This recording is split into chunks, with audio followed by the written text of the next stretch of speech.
Xudo xolasa keyingi ishlarimizni boshlab olamiz. Bu ishimiz ham xudo xolasa Qilchiboyda bo'ladi. Shunday yerlarda qo'yib beryapmiz. Mana.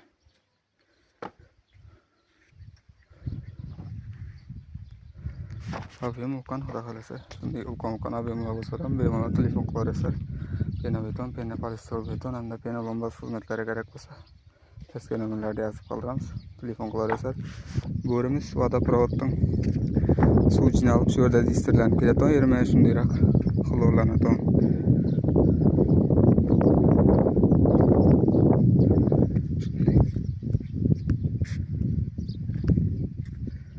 Bu yerga 10 sm pena beton quyib beramiz xudo xolasa. Buning smetasini kiritilgan ekan, bu pena beton quyilishi kerak ekan. Ustini обязательно. Bunga shunday pena beton xizmatlari kerak bo'lsa, telefon qilaverasizlar.